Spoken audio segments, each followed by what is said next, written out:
Muy buenos días, estimados amigos del Grupo Radio Estéreo Mairán.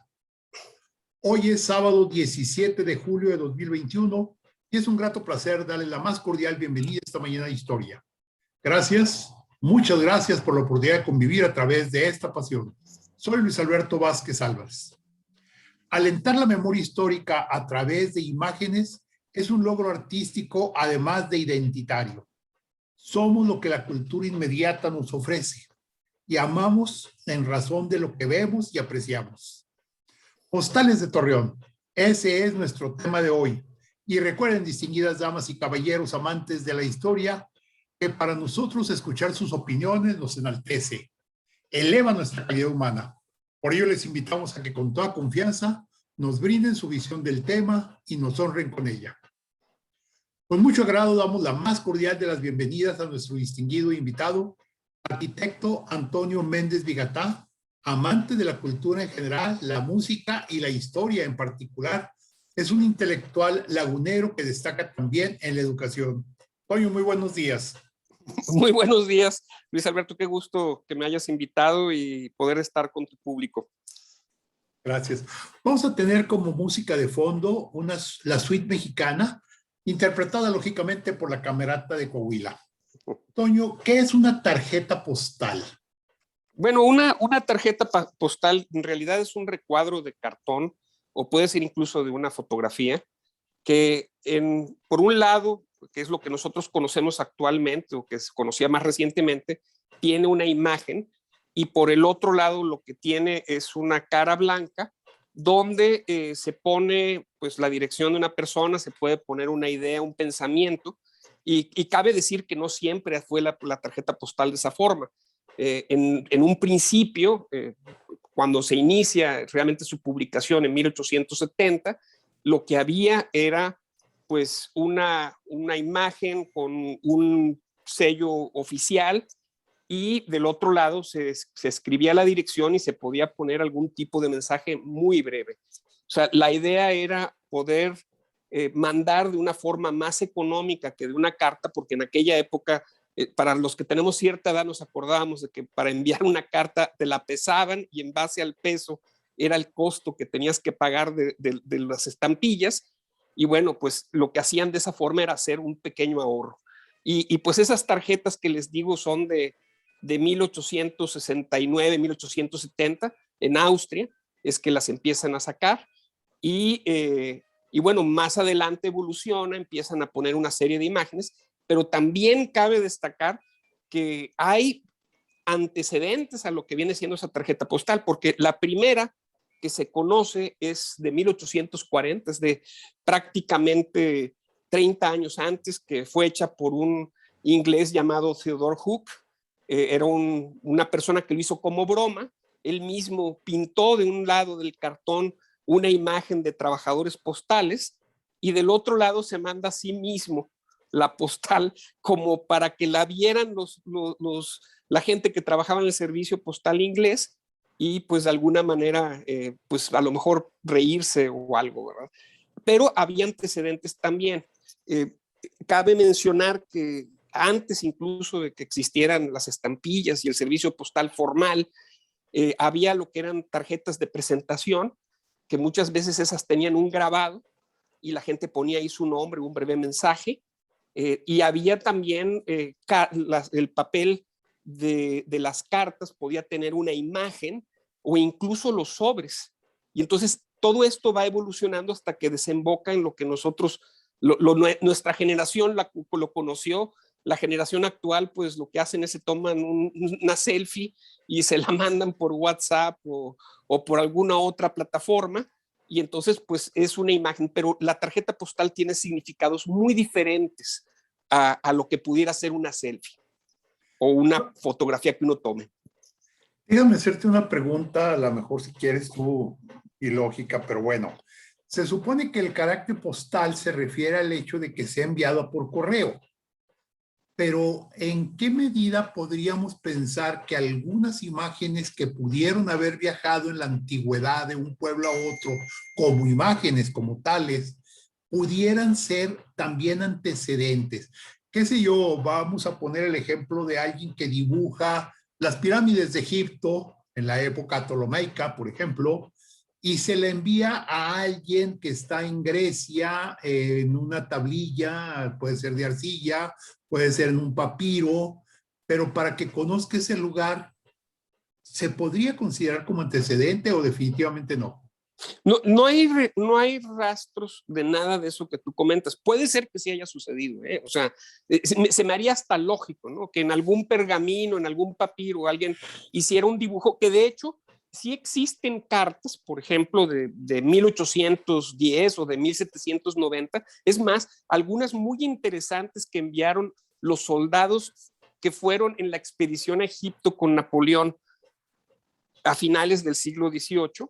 O sea, en la que muestran dibujos de pirámides y eso. ¿Por qué? Porque claro, están mandando un mensaje a un ser querido, a sus padres, a un conocido, y lo que quieren es mandar un poco la idea del lugar donde están en ese momento. Y claro, eso, claro, tenían que tener un talento especial para poder dibujar. O sea, no cualquier persona puede hacer una representación que sea agradable o grata, pero pues eso es básicamente lo que podía suceder.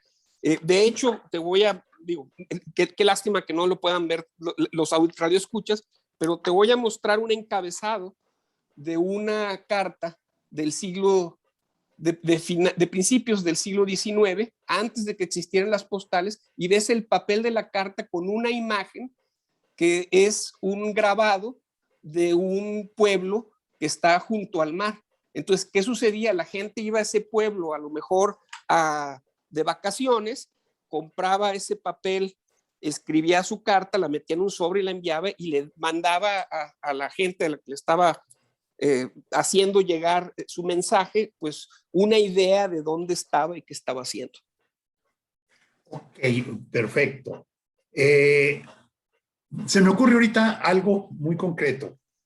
Imaginémonos que algunas copias de grabados de Gustave Doré sobre el Quijote, que Ajá, sí. son maravillosas, y que se pudiesen enviar de España a América o de España a otra nación europea, ¿no sería factible pensar que tienen ese sentido? Yo no creo, bueno, en el caso de Gustave Doré, como era, para cuando estaba activo Gustave Doré, ya existían las tarjetas postales. Ah, ok. Sí, sí, hubiera sido un formato, pero vamos a suponer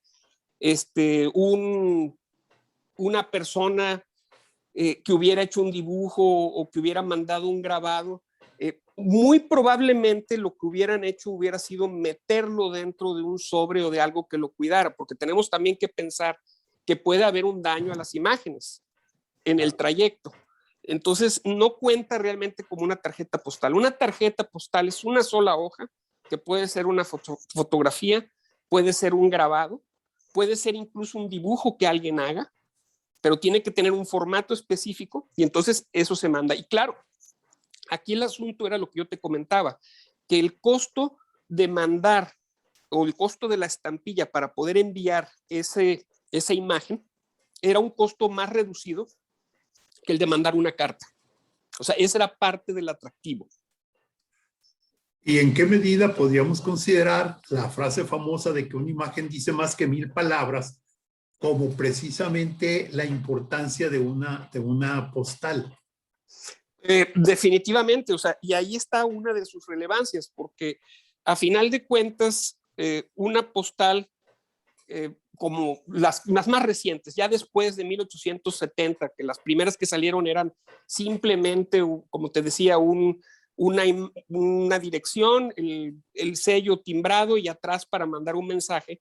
Lo que sucede ya cuando empieza a ver imágenes es que sí, efectivamente, se está tratando de mandar un mensaje que no necesariamente es del lugar donde estaban. Había postales, por ejemplo, que mostraban enamorados o que podían mostrar a una dama o podían mostrar un caballero o incluso podían mostrar un soldado. O sea, y claro, la persona que escogía esa postal lo hacía porque había una cierta relevancia que pudiera haber. Incluso hubo también algo muy interesante, que eran unas como sobres que les llamaban sobres musicales, donde había, es más, te voy a mostrar una imagen de uno. O sea, aquí estás viendo un sobre musical lo que tú estás viendo es la cara de una persona y luego en los costados viene la partitura con las notas y la letra de la canción que está ahí. O sea, a final de cuentas, lo que quería la gente era enviar a lo mejor una noticia, quería enviar estoy aquí de viaje, o también podía ser un sentimiento. Y esos sentimientos lo que buscaban era algo que hiciera, la imagen hiciera referencia a eso. En un momento dado, esta pregunta va relacionada con lo siguiente. ¿Podríamos considerar que el hecho de enviar invitaciones para actos, eventos, no sé, bodas y demás, de un lugar a otro, fueran postales? Puede suceder que, digo, yo tengo algunas postales que están, por ejemplo, en el anverso ves una imagen de la empresa, incluso de aquí, de empresas de aquí de Torreón, compañía mercantil, citando a, eso viene la imagen, y del otro lado viene impreso, se le cita a la asamblea de accionistas de la fecha tal y tal, ¿sí? Pero de bodas, no. O sea, no he visto hasta ahorita, puede ser que exista, una postal que marque, le invitamos a la boda de tal cosa, pudiera ser, seguramente debe de haber sucedido, a alguien se le puede haber ocurrido, pero normalmente acuérdense que cuando se manda una invitación de boda, es algo que es muy cuidado desde el papel, la tipografía, no es cualquier tipo de, vamos a decir, de papel efímero, sino es algo que se hace con la intención de conservarse y de que sea algo especial. Al igual que las postales, las postales, mucha de su intención es que se conserve. Y yo puedo decir que de mi colección de postales, muchas de ellas nunca fueron enviadas. Las compró la gente, las guardó en un álbum para recordar que habían estado en un lugar. ¿Por qué? Pues o porque no tenían una cámara fotográfica, o porque no sabían tomar fotografías, o porque les salía hasta más barato comprar una postal que tomar una foto, mandarla a revelar, mandarla a imprimir. Acuérdense que era un proceso muy tardado, no era la rapidez que hay ahorita. Cualquiera puede tomar una imagen hoy en día. En aquella época no era así. Ahora bien, ¿cuáles son las principales líneas de las postales que tú has estudiado? Es decir, por ejemplo, me refiero yo a edificios, a lugares, naturaleza, etcétera. Bueno, yo o sea, uno tiene cierta tendencia a veces a coleccionar cosas, ¿verdad? Yo creo que soy en buena medida un coleccionista toda mi vida, desde que soy niño he coleccionado algo. Pero en el caso específico de las postales, la temática a la que yo me he limitado, porque sería imposible coleccionar todas las postales, como es imposible coleccionar timbres en general, uno tiene que escoger un tema. Y yo me fui específicamente por postales de Torreón, no de Gómez Palacio, no de Lerdo, sino específicamente de Torreón. Y hubo una razón práctica de mi parte para hacerlo, que si quieres más adelante te comento de una forma más extensa el por qué empecé a recopilar ese tipo de imágenes del pasado de la ciudad de Torreón. Perfecto, me queda muy claro. Sin embargo, sí es admisible que haya postales de otro tipo. Así claro. Hay postales que son, por ejemplo, que pueden tener una imagen de una indígena, que pueden tener una imagen de un par de enamorados. Es más, algunas pueden ser jocosas. Había algunas que eran un poquito subidas de tono, de alguna mujer en traje de baño, cosas de ese tipo. O sea, es simplemente el mandarle a alguien una imagen que pueda mostrar un sentimiento, un pensamiento, un estoy en este lugar, o incluso simplemente la excusa de tener por el lado una imagen y por el otro lado mandar algún tipo de mensaje. Tengo una postal de Torreón, por ejemplo, escrita en danés, del 20 de noviembre de 1910. Órale, qué padre. De aquí de Torreón.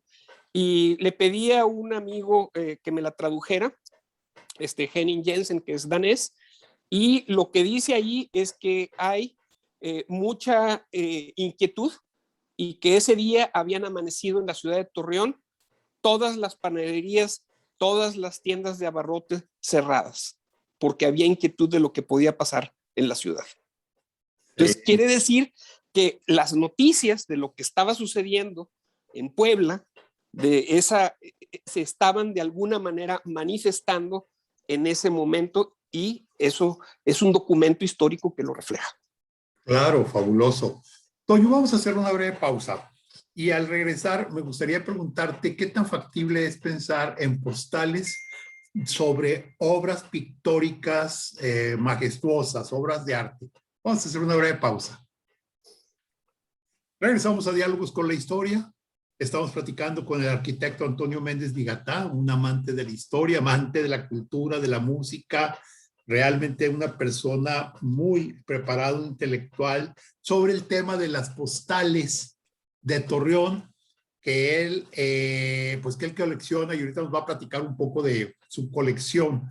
Pero yo dejaba una pregunta, si era factible pensar en postales que contuviesen, así como pueden ser fotografías del río Nazas o fotografías de edificios, obras de arte pictórico.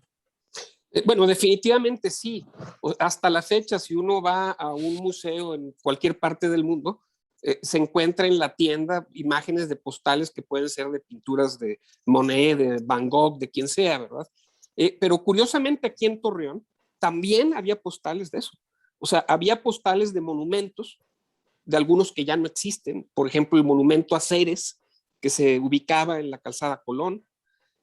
Había postales del monumento a Cristóbal Colón, que todavía existe, y también del conjunto monumental Independencia, donde está el Hidalgo encadenado. Hay postales de los años 60 de ese monumento. Entonces, sí, definitivamente también la postal era una manera de difundir arte. Y es más, debo decir que durante un periodo, incluso la Alianza Francesa de la Laguna, aquí en Torreón, para invitar a los eventos que realizaba, hacía postales. A ti seguramente te tocó en la época de Patrick y de Gilles de haber recibido ese tipo de postales donde hacían invitaciones a una serie de espectáculos, ¿verdad? Ok, no, pues sí, sobre eso de las esculturas que ya no están, digo que ya no existen, bueno, yo nomás aclaro que sí existen, pero que ya están en propiedad privada. Recordemos que toda la Morelos tenía esculturas que las etnias habían regalado a lo largo de muchos años, allá por los años 30, 40, todo lo que era el entonces llamado Boulevard o Calzada Morelos, tenía casi en cada esquina una obra de arte, sí, pero en casi cada cruce de calles. Sí, sí. yo tengo varias imágenes de la Avenida Morelos donde aparecen. Alguna vez traté de averiguar qué había pasado con esas esculturas. A lo mejor tú tienes más información que yo. Pero lo que sí sé es que a algunas personas les parecieron de mal gusto. Otras personas lo veían como un obstáculo para el tráfico vehicular.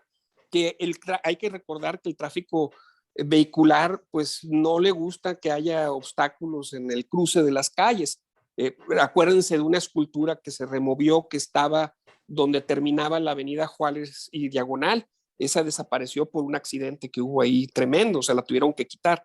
Entonces, sí, se quitaron esas. No sé qué tipo de material utilizaron. Yo pienso que pudiera haber sido un material similar al que está en la Fuente del Pensador y al de la estatua de Colón, es decir, algún tipo de concreto, ¿verdad? Eso es lo que yo pienso, pero hay quien dice que eran de mármol o de algún material más noble, vamos a decirlo de alguna forma, que esas pues sí definitivamente sería las otras son una pérdida. Si eran de un material más noble, fue una gran pérdida. Bueno, eso de removerlas hubiera sido la solución, no desaparecerlas. Recordemos también, por ejemplo, acabas de mencionar una, la otra que yo recuerdo es el de Pilar Rioja, que estaba en la Morelos y Colón. Se removió, se movió sobre la banqueta de la Colón. Podía haberse hecho eso con otras muchas. hay otras que están colocadas precisamente sobre banquetas. Recuerdo, Así es. hay una aquí en la Juan Belsi Diagonal, es otro ejemplo, pero no, pues aquellas ya será tema de otro momento. Toño, ¿qué te hizo? Es decir, tú acabas de mencionar que desde niño te ha gustado coleccionar y me supongo que tienes una buena colección, pero en el caso de las postales, ¿qué te atrajo? ¿Por qué tu colección de postales? Háblanos de tu gusto y háblanos de la colección en sí. Bueno, lo que sucedió fue que me pidió mi hermano Jaime que hiciera el proyecto para los edificios del Colegio Cervantes. Y yo en aquella época, yo vivía en Monterrey y tenía muchísimos años de no haber venido venía de visita, pero de no haber vivido en Torreón, que es muy diferente. Entonces, cuando empecé a hacer el proyecto, yo lo que quería era hacer un conjunto de edificios que tuvieran alguna relación con la ciudad. ¿Sí? Y claro, investigué también qué materiales había disponibles, qué mano de obra. O sea, lo que pretendía era hacer un pedacito de la ciudad de Torreón en ese lugar. Y para eso es muy útil el hacer una investigación, digo, aparte de la que hace uno de materiales y de funcionalidad y de todo ese tipo de factores, hacer una investigación sobre lo que los laguneros y concretamente los torreonenses consideraban como representativo o significativo para ellos. Y las postales es un vehículo para hacerlo, porque o sea, lo que te permite es ver qué era lo que consideraban digno de mostrarse hacia afuera, porque a final de cuentas la idea de una postal es o que se la quede alguien de recuerdo o que la mande alguien hacia otro lugar diciendo esto es lo que representa la ciudad o esto es lo que es más bonito de la ciudad. Y entonces así fue como empecé a ver pues algunas estructuras que todavía existen, como puede ser el Banco de la Laguna, o sea, el edificio Arocena, el Hotel Francia, y, y empecé ahí a sacar algunos elementos que creo que de una manera podemos decirlo como lineamientos de diseño, los saqué para mi proyecto. Pero también descubrí algunos edificios que eran muy importantes, que desaparecieron, como la casa de Amador Cárdenas, por ejemplo, que luego fue el Chalet de la Fuente y que en algún momento estuvo una escuela comercial ahí. Que la misma y tan añorada Alhambra, o sea, que desapareció. Entonces empieza uno a ver lo que es ese patrimonio arquitectónico de la ciudad que se fue, que fue valorado en su momento y que por ciertas circunstancias que pueden ser desde una especulación inmobiliaria, consideraciones de tipo estético como pasó con las esculturas esas que mencionábamos hace un rato, o hasta incluso cuestiones de vialidad, de no estorbar. Por ejemplo, había un reloj que estaba sobre la Juárez y la Colón. Tengo postales de ese reloj desapareció, ¿sí? Un reloj monumental. Entonces, ¿por qué sucede eso? Bueno, por muchas razones puede ser, algunas a lo mejor comprensibles, otras justificables y otras definitivamente imperdonables que hayamos permitido como ciudadanos que desaparecieran algunas cosas que daban identidad a los laguneros.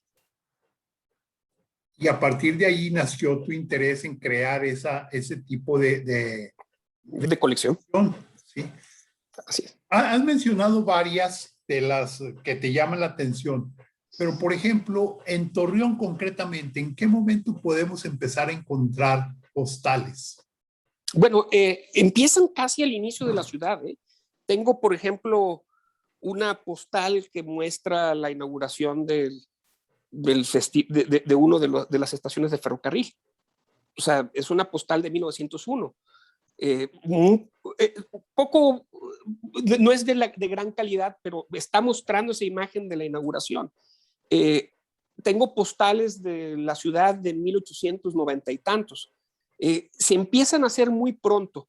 Algunas de ellas eran como más de, pues, yo creo que cuando no había tanto que mostrar de la ciudad, por ejemplo, de un vendedor de frutas en la estación. O sea, una postal dice Torreón vendedor de frutas, y se ve a un señor con un sombrero charro, con una canasta con frutas, y ahí parado. Esa es la imagen de la postal, por cierto, de una empresa que hizo muchas postales en el país, que era Hatton, porque también cabe mencionar que los fotógrafos de esas postales, la mayoría no eran de Torreón, eran de empresas que estaban radicadas en Ciudad de México, como la Sonora News Company, Hatton, pero había también algunas empresas locales, como la Warner Drug Company, que era la botica americana, ¿verdad? Esa tomaban fotografías, papelería Dingler, por ejemplo, Sosa mismo hizo algunas postales de Torreón, específicamente tengo algunas del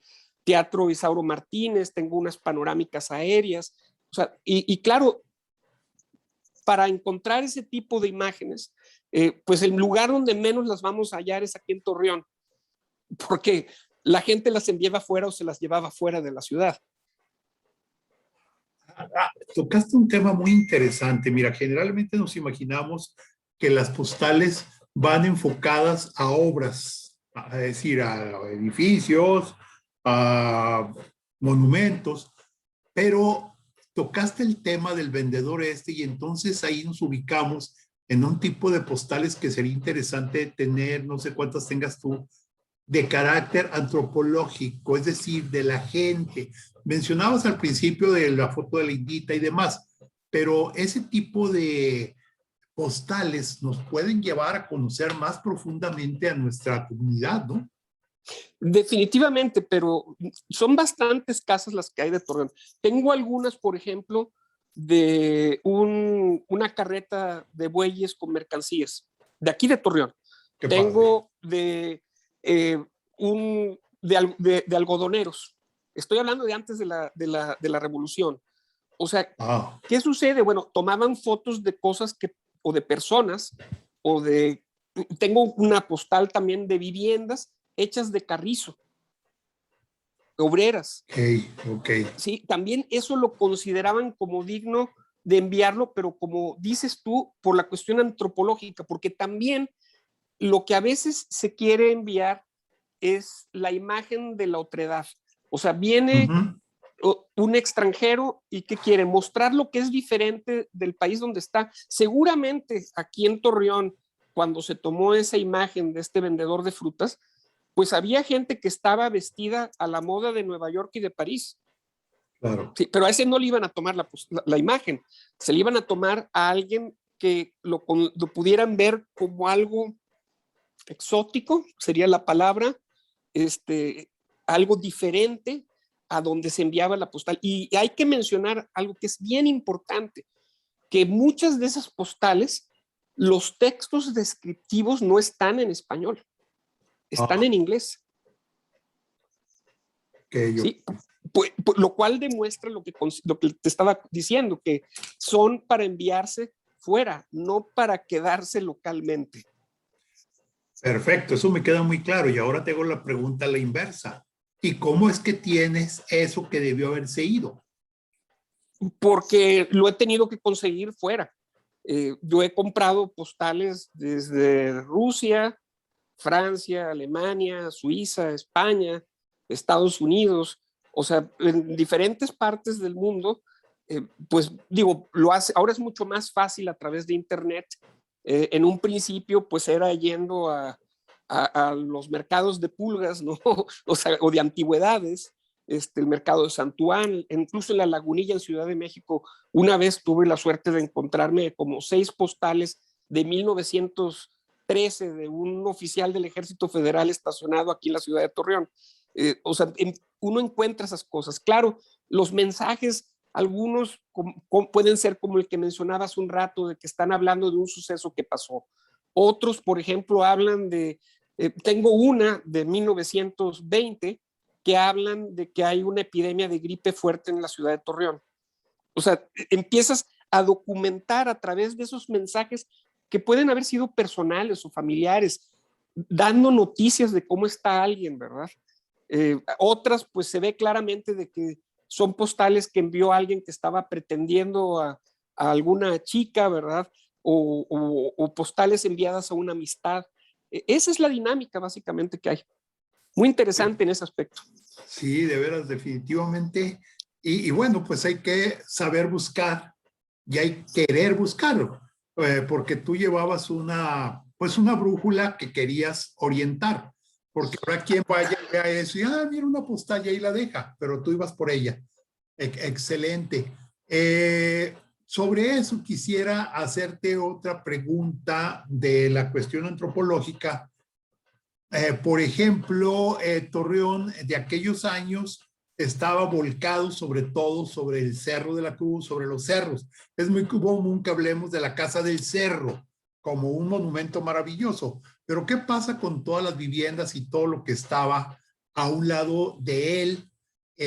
Y preguntarte si había postales o si tienes postales sobre cómo era la vida en aquellos años aquí en Torreón. Pero vamos a hacer una breve pausa y al regresar continuamos platicando. Regresamos a Diálogos con la Historia. Estamos hablando con el arquitecto Antonio Méndez Vigatá, historiador, coleccionista, amante de la cultura. Nos está platicando de postales, una de sus colecciones de Torreón. Nuestro tema precisamente son postales de Torreón. Y bueno, Toño, te preguntaba, aquel Torreón de aquellos años, esas postales, ¿qué nos podrías comentar de lo que tú has logrado recolectar? Bueno, yo creo que se puede hablar de varias etapas. Por ejemplo, en un principio, los inicios de la ciudad de Torreón, que yo diría desde finales de la década de 1880 hasta más o menos los años 20, lo que se ve es una ciudad como si fuera de una película del oeste de Estados Unidos, de un western. Esa es la impresión que da. Tanto por su arquitectura como por incluso hasta los letreros. Los letreros de las tiendas o de las negociaciones estaban en inglés. O sea, es algo que sorprende y hasta cierto punto, pero después de leer uno Tulitas of Torreón, por ejemplo, o de leer el libro de Reminiscences of the Mexican Revolution de Patrick Ojía, ahí uno se da cuenta que había una comunidad de extranjeros muy grande, pero específicamente provenientes de Estados Unidos. Yo creo que era la comunidad más activa y más fuerte junto con la de los españoles y los alemanes en un principio en Torreón. Desde luego había muchos mexicanos también, pero tenían una presencia muy marcada y esa se nota en las postales. Luego, ¿qué sucede? Después de los años 20, que ese grupo se va por la revolución y no regresa, ¿sí?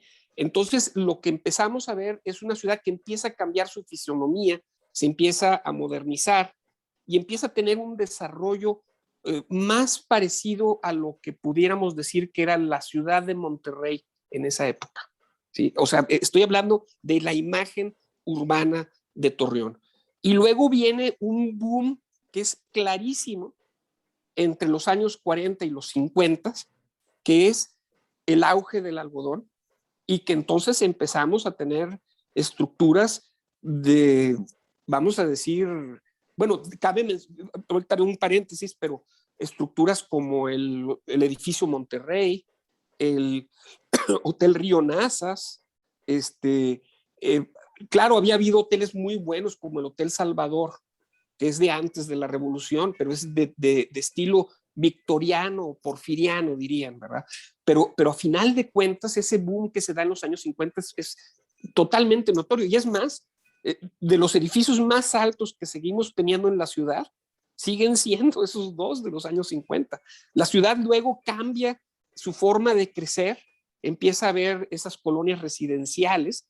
Tengo postales, por ejemplo, de la colonia Los Ángeles, tengo postales de la colonia Torreón Jardín, que fueron de las primeras que hubo, y que entonces se provoca una migración de la gente que tenía más dinero hacia esos desarrollos residenciales y un abandono de lo que era el centro de la ciudad por parte de ellos, y porque originalmente la mayoría vivían encima de sus propios negocios.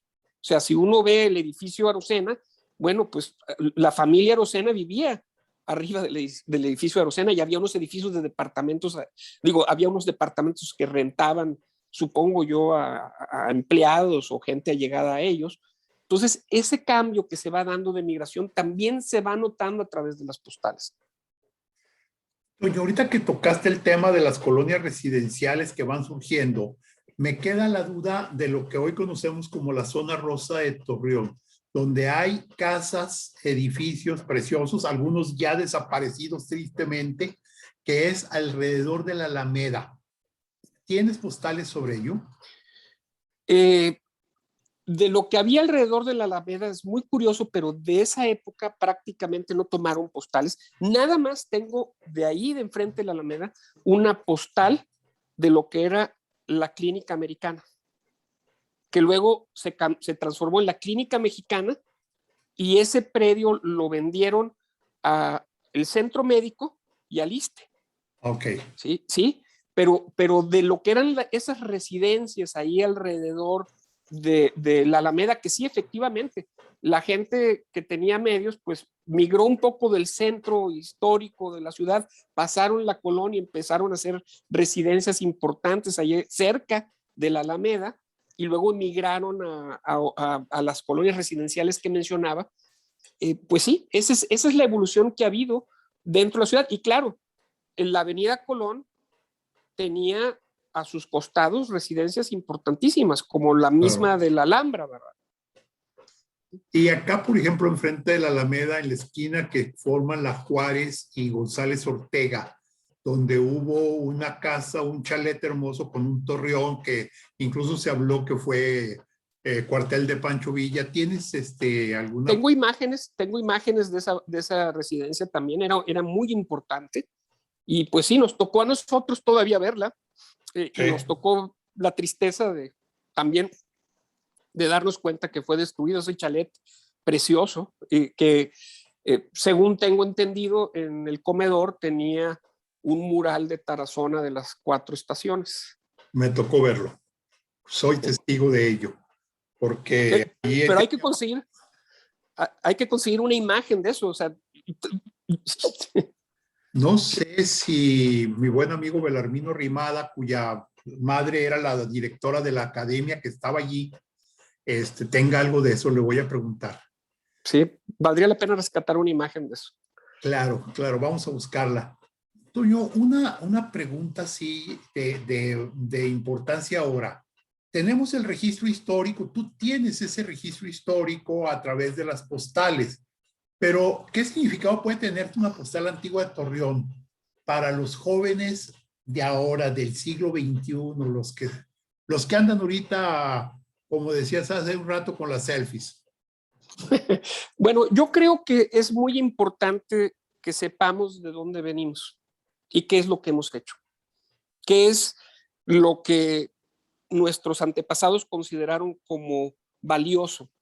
Pero también podemos sacar lecciones muy importantes. Por ejemplo, en el sistema de refrigeración pasivo que tenían en la arquitectura de principios de siglo de Torreón es muy impresionante. Tenían medios sótanos, esos medios sótanos tenían unos tiros a través de los cuales metían aire. Las habitaciones tenían encima de las puertas unas ventanas que se podían abrir y daban ventilación cruzada. Por ejemplo, la casa, lo que llaman ahora la casa de cantera, que está sobre la Colón, tiene incluso una torre. La función de esa torre era ayudar a que el aire caliente saliera. Entonces yo creo que sí hay lecciones que se pueden tomar, pero también yo creo que nos puede ayudar a darnos cuenta de cuál es la identidad, valorar nuestro pasado y preservar algunos de los edificios que son realmente valiosos. Ahora, hay un problema con mucha de la arquitectura de principios del siglo XX en Torreón. El problema es que muchas de esas estructuras eran estructuras de adobe. Hay un ejemplo, por ejemplo, el Hotel Princesa, que está al lado del Chalet Tueme, ahí en La Morelos, a unos 30 metros del edificio Monterrey. Ese Hotel Princesa es una lección sobre sistemas constructivos de principios del siglo XX. Es una estructura de adobe que la cimentación es de piedra. En el techo tiene unos pretiles de piedra para evitar que se humedezca el adobe, porque cuando el adobe se humedece pierde capacidad de carga y es cuando empieza a fallar el edificio. Y luego la fachada que da hacia la Morelos, que es la principal, es una fachada que tiene elementos de cantera y de ladrillo. ¿Sí?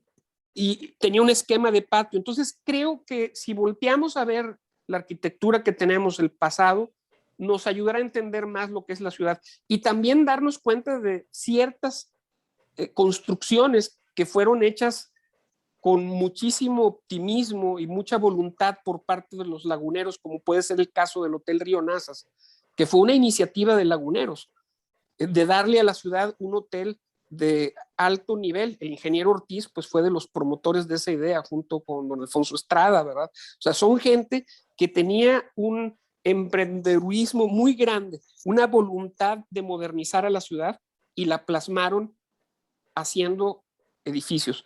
El mismo don Isauro Martínez, o sea, también fue un gran promotor.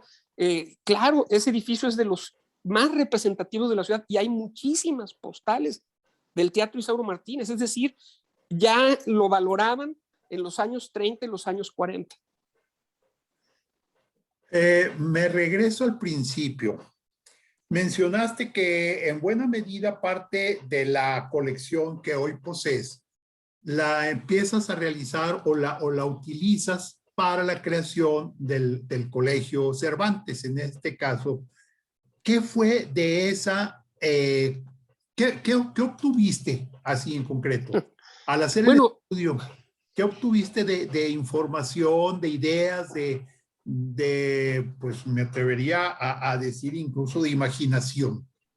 Bueno, evidentemente no es una recreación de la arquitectura inicial de Torreón. No es ese proyecto no trata de recrear lo que había, trata de dar un estudio de la identidad de lo que es regional, ¿sí? Y hacer una visión crítica de lo mismo para presentar una propuesta contemporánea.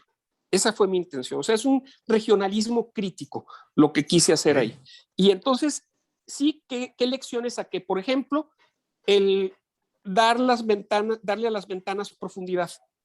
Si yo pongo una ventana que esté remetida con respecto al muro exterior, la ubico 40, 50 centímetros más adentro, entonces automáticamente estoy protegiendo a la ventana del acceso directo de la luz solar. Y eso ayuda a que el edificio funcione mejor bajo un punto de vista climatológico. ¿Sí? ¿Qué otra cosa hice? El uso de ciertas cornisas.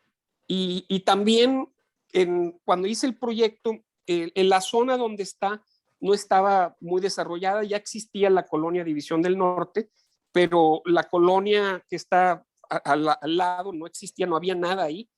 Y entonces lo que quise también fue dar un elemento que se convirtiera en un hito, en un punto de referencia para la ciudad. Y ese elemento es la torre del reloj, que se alcanza a ver pues, de prácticamente todo el interior del colegio, pero también se ve desde la División del Norte. Sí. Y ese elemento pues rememora a un reloj, lo hice con toda la intención, que es el de Casalaca. Que sea muy llorado ese reloj. Toño, en este aspecto, por ejemplo, las postales también te sirvieron para definir alturas, por ejemplo, tipos de techos. Bueno, son techos, o sea, lo que predomina en el colegio son techos planos. Sí, efectivamente, la ciudad de Torreón tiene muchísimos, o la mayoría de las estructuras originales eran de techos planos. Había algunas de techos inclinados y mansardas, como es el caso del Hotel Salvador, pero no, o sea, la ventaja del techo plano en Torreón es que tienes un área de exposición al sol menor que si tienes un techo inclinado y por lo tanto la ganancia de calor disminuye. Entonces es ecológicamente más sensato utilizar techos planos. Tengo un techo curvo de lámina en uno de los edificios que ese hace referencia a unos silos que había de lámina galvanizada y cerca. ¿Sí? O sea, traté de establecer un diálogo de los edificios con la ciudad. O sea, esa es un poco la idea y del proyecto con la ciudad. Incluso lo pueden ver en YouTube, es un recorrido por el colegio, se puede ver que el colegio está relacionado con ciertas partes del entorno, como son los cerros, como es la Cruz de Centro Saulo, que luego construyó el TEC de Monterrey, un edificio que ya no queda tan claro, pero también de un edificio está perfectamente enmarcado el Cerro Negro de Peñoles y el Cristo del Cerro de las Nuevas. O sea, traté de relacionar los edificios con el entorno para que los usuarios de ellos puedan ubicar geográficamente dónde se encuentran dentro de su ciudad. Interesante. Realmente yo no sabía nada de esto que estás platicando. Qué bueno que nos lo platicas aquí, que nos lo haces de conocimiento. ¿Qué acceso existe para la comunidad a tu colección de postales? Bueno, si quieren conocer algo, o sea, no, evidentemente no es todo lo que está ahí. En Facebook, en la Secretaría de Cultura de Coahuila, hay 2 pláticas que di sobre postales, pero también se encuentran en YouTube. Si buscan mi nombre, Antonio Méndez Vigatá, en YouTube, encontrarán ahí esas pláticas de las postales, y hay una más sobre los murales de la laguna. Entonces, la idea, pues, es, lo que yo quisiera es que, pues, los laguneros aprendiéramos a valorar lo que tenemos para que lo defendamos, porque siempre hay presiones para desaparecer cosas. Ha habido proyectos importantes o monumentos que han desaparecido, como por ejemplo el Centinela del Desierto, de Javier Meléndez. O sea, ese desapareció. Ahora está, claro, un monumento de Sebastián ahí, pero había uno que también era muy importante que ya no existe. Ok, no, pues maravilloso. Toño, me gustaría invitarte y que nos invitaras para que la próxima semana, el próximo sábado, que será 24 de julio, nos platiques precisamente de ese otro tema, los murales de Torreón. Claro que sí, encantado. Pues me encantará estar con ustedes y acompañarles, y como siempre, un privilegio llegar a tus escuchas, a los que saludo con mucho aprecio. Antonio Méndez Vigatá, muchísimas gracias por esta oportunidad de conocer las postales. Te esperamos el próximo sábado 24 de julio con Murales de Torreón. Muchas gracias. Gracias a ti, Luis Alberto. Muchas gracias a mi compañera Claudia Martínez Martel en la coordinación de este programa, a Roberto Ríos en la dirección de grabación, y a ustedes, estimadas amigas, amigos, ya escucharon la invitación, los esperamos el próximo sábado. Muy buenos días, muy feliz fin de semana.